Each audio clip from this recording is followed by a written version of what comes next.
bolehkah kita mendoakan yang jelek-jelek kepada orang yang menyakiti kita Ustaz? Dan bolehkah kita bersyukur kepada Allah bila dikabulkan? Terima kasih sebelumnya. Apa yang mau didapat? Ya, kita share satu aja ya. Dalam Al-Quran itu ada ayat di Al-Quran surah ketiga Ali Imran ayat 128 sampai 129. Ini saya berikan gambaran kisahnya dulu.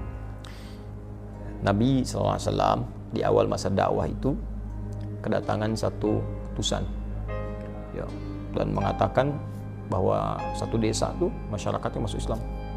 Senang Nabi, lalu minta orang-orang itu untuk dikirimkan dai untuk mengajar. Dikirim oleh Nabi 70 orang, dalam riwayat disebutkan kurang lebih 70 orang penghafal Quran ya, ahli Quran, orang-orang yang menguasai agama dengan baik pada masa itu ya, dengan kadar yang mungkin didapatkan pada saat itu.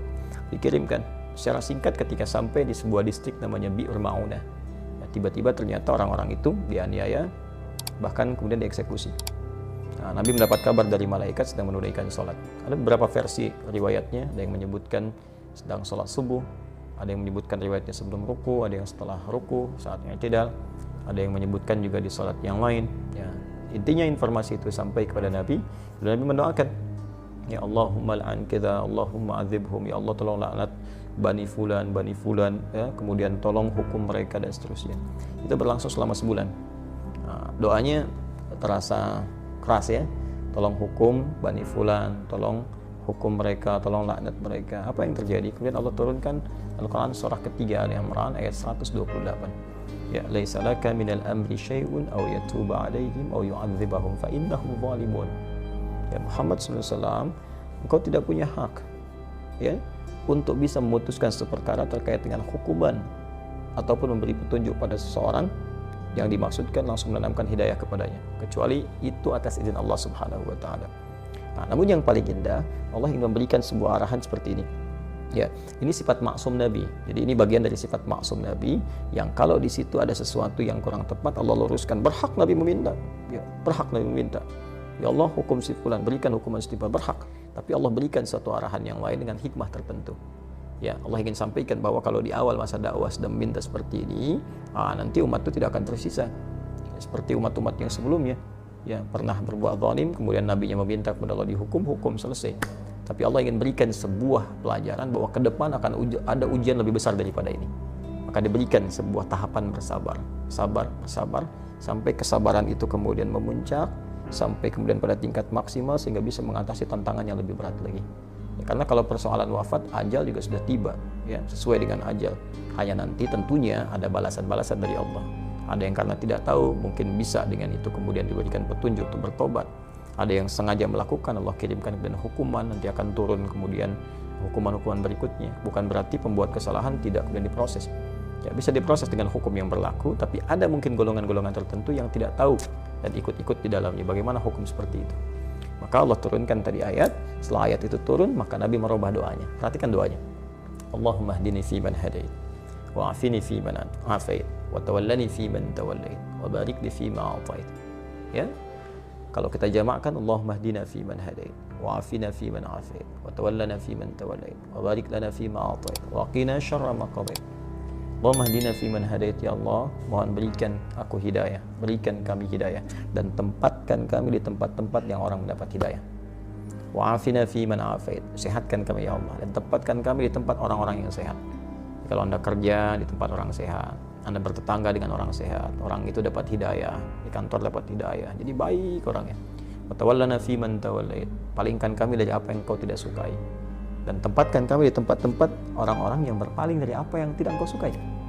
Barik lana fi ma atait, berikan keberkahan pada kami ya Allah dari setiap pemberian-Mu. Ya indah.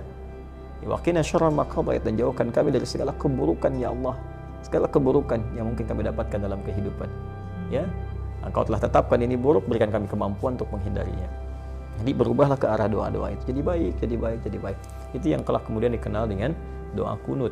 Ya, berarti permintaan pada segala hal yang bernilai ketaatan kepada Allah yang sifatnya baik-baik. Jadi kalau Allah saja mengarahkan Nabi untuk mendoakan perilaku buruk dengan kebaikan, maka kita lebih layak untuk mengikuti tuntunan Nabi SAW. Kita doakan yang baik. Ya, toh mohon maaf dia mencela kita itu, celaan dia, ketika keluar celaannya itu sudah memberikan pahala kepada kita. Kenapa harus dengan mencela kembali sehingga mengembalikan pahala yang telah kita dapatkan? Nah, yang kedua, kalau hati kita sudah lapang dengan memaafkan, bukan berarti persoalan dia selesai. Persoalan kita dengan dia diselesaikan oleh Allah. Allah akan lupakan beban-beban pada diri kita tentang dia, dihapuskan. Jadi kita nggak capek mikirin dia, hilang. Tapi kalau dia belum minta maaf kepada kita, persoalan dia dengan kita belum selesai. Dan dia akan berhadapan dengan Allah di hari kiamat nanti. Jadi nggak ada ruginya, kita dapat pahala. Ya, yang kedua, transferan dari dia tadi, kemudian kita dilupakan oleh Allah tentang perkara dia. Yang ketiga, dia tetap punya urusan dengan Allah sampai dengan hari kiamat. Dan berita baiknya, jika Anda mampu melapangkan hati untuk memaafkan orang lain pada hal yang terkait dengan pribadi Anda, dan tidak terkait dengan turunan hukum yang lain. Ya, turunan hukum maksudnya kalau utang, ya kalau memaafkan itu bukan berarti utangnya lunas. Ya, tetap kita maafkan, misalnya berlaku kelirunya, utangnya tetap kemudian diselesaikan. Kecuali kalau Anda ingin bersedekah. Ya, atau orang misalnya melakukan tindakan kriminal yang dahsyat, kita maafkan. Ya, maaf, tapi kriminal itu tetap diproses untuk memberikan pembelajaran hukum. Kalau secara hukum itu harus diselesaikan. Nah, kalau Anda bisa lapangkan hati seperti ini, maka Allah janjikan di Quran surah ketiga Ali Imran ayat 133 sampai 134. Wasari'u ila maghfiratin min rabbikum wa jannatin 'arduha as-samawati wal ardu u'iddat lil muttaqin. Bergegaslah Anda untuk evaluasi diri, minta ampunan sama Allah, dan berharaplah, berusaha untuk mendapatkan satu surga yang luasnya seluas langit dan bumi, disediakan bagi orang takwa.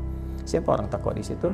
Amalannya 134. Alladzina yunfiquna fis sarai wad dharra, orang gemar berbagi dalam keadaan lapang ataupun sulit. Kalau lapang berbagi biasa, ini sulit berbagi masih mau. Ya. Nah, wal kadhiminal ghaidha, yang sanggup menahan amarah, wal 'afina 'anil nas, yang mampu memaafkan kesalahan orang lain. Allahu yuhibbul muhsinin, Allah cinta kepada para pelaku-pelaku kebaikan. Barangkali Anda lulus ujian yang lain, ujian sholat bagus, zakat bagus, tapi Allah ingin menguji Anda dengan hadiah terbesar, yaitu surga seluas langit dan bumi. Dapatkan itu, dan disitulah kesempatannya. Kalau hadiahnya kecil, mungkin ujiannya kecil. Hadiahnya power bank, mungkin ujiannya kecil. Tapi hadiahnya surga, setiap yang didambakan masa harus tantangannya ringan. Semoga Allah memuliakan kita. Terima kasih. Assalamualaikum.